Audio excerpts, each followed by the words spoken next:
Hello everyone, welcome to my channel. Please subscribe and keep watching more details. Todd Chrisley admits he threatened another inmate while in prison.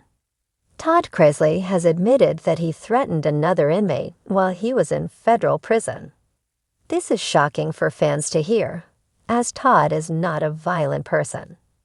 However, he was not playing around, and he was dead serious when it came to what he said. He will always stand up for and protect his children. This is exactly what he was doing. There is a lot to unfold and uncover when it comes to this. Keep reading to find out more about this situation. Todd Chrisley was in federal prison for tax evasion and fraud. However, he was pardoned along with his wife, Julie Chrisley. The two got out and have been putting their lives back together piece by piece.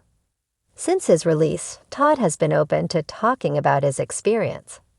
However, he is still denying that he and his wife did anything wrong. Although he is not afraid to talk about his experiences in prison or how it was without his family. Fans have been keeping up with them since their show, Chrisley Knows Best. So they do have a lot of people supporting them now that they are out. Todd Chrisley has admitted that he threatened another inmate while he was in federal prison. In fact, it was William Rick Singer, who is known for his college admission scandal. The two kind of got into it before. However, he was talking crap on Savannah and Todd was not going to stand for it.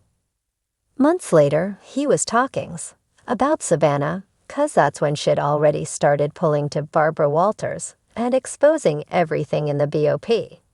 So he started talking smack.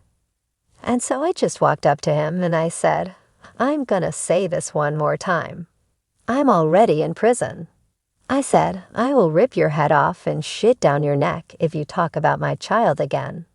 And I meant what I said, and you know I would have done that. I was like, I don't need you to be afraid of me. Just be aware that if my daughter's name comes out of your mouth again, I will rip your head off and down your neck. The two did not have problems after that. However, Todd was not messing around when it came to putting his foot down. He did not want anyone talking badly about his children. It seems as though Todd was not messing around with someone talking badly about Savannah. He put his foot down immediately, and the situation never occurred again. He was going to defend his daughter. He was already in prison, so he did not mind doing what he had to do. Thankfully, it never came to that point. However, he was prepared to do whatever he had to. What do you think about this situation? Are you shocked that Todd said this? Sound odd in the comments below. We would love to hear your thoughts on this situation. It was on a dusky Wednesday in mid-April, beneath a gray sky that matched the concrete yard, that the incident occurred, the one that would later prompt a surprisingly candid confession. Todd, clad in faded khakis, sat at a chipped metal table with a Sudoku book and a pencil, trying to tune out the heavy bass of tension that sometimes rattled through the prison yard. He wasn't built for this place. Everyone knew it. And that made him both an easy mark and a man who had to make decisions fast. Enter Tank, real name unknown. 6'4", former semi-pro boxer, and an enforcer of unspoken prison codes. He wasn't the warden, but he ran his corner of the prison like a fiefdom, complete with dues, territory, and intimidation. You Chrisley, Tank had said that day, looming like a thundercloud. His voice was deep and slow, like molasses poured over concrete. Todd didn't flinch. He didn't rise either. He just met Tank's eyes and said with all the southern grace he could muster, "That's the name my mama gave me." You're interrupting my Sudoku. Tank smirked, stepping closer. Word is, you're sitting on some commissary. Snack packs. Coffee. Soap. You don't need it like we do. Todd looked up, pencil in hand. He had spent weeks navigating prison politics like a deranged season of Survivor, Federal Edition. But this was new. A full-on shakedown. You threatening me for snack cakes," Todd said, the edge of disbelief curling around his words. Tank leaned in. "It's not a threat. It's a redistribution of resources." What happened next became something of a whispered legend. Todd stood slowly, dropped his pencil, and fixed Tank with the kind of parental stare he once reserved for unruly teenagers and failing contractors. "You listen to me," Todd said, voice calm, but with enough bite to slice through the humid air. "I may be in here, but don't confuse me with weak. You touch my stuff again, or me, and I swear on every hair product I've ever owned, you'll be the one asking for protective custody." A beat passed. "And if that doesn't make you blink," Todd added, stepping closer, "just remember, I got a loyal fan base, a sharp tongue, and no more patience for bullies." Tank had stared back, one eyebrow raised, gauging the man in front of him. Then slowly, with a chuckle that seemed to surprise even himself, he stepped back. "All right, Chrisley, maybe you got some fire after all." They didn't speak again for a week, but the snacks were left untouched. Months later, in a rare prison interview granted to a niche documentary crew filming Fallen Fame, Stories Behind Bars, Todd Chrisley told the story with a mix of regret and grit. "Yes, I threatened him," he said, eyes candid, voice softer than expected.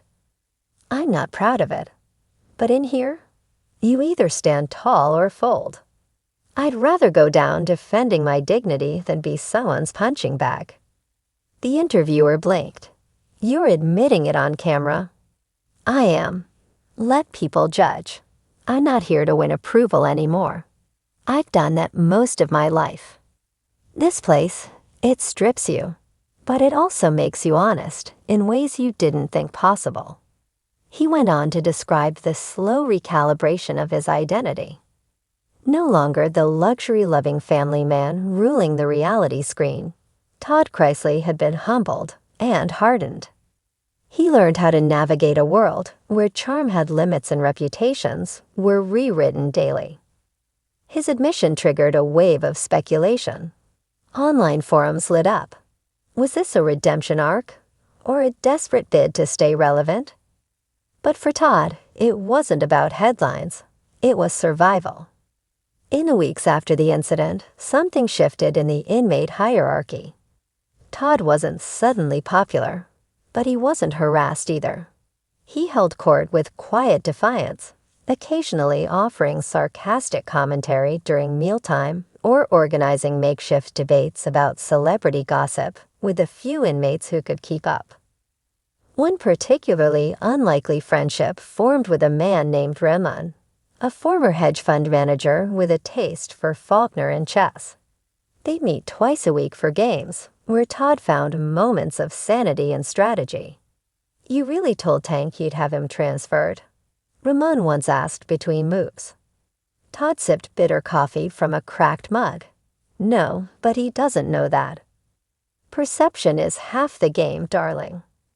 In that bleak place, humor became currency. And resilience, real, earned resilience, became Todd's new brand. By the time his confession aired 6 months later, many on the outside had moved on. Scandals came and went. Reality stars rose and fell. But a surprising number of people tuned in, not for the spectacle, but for the transformation.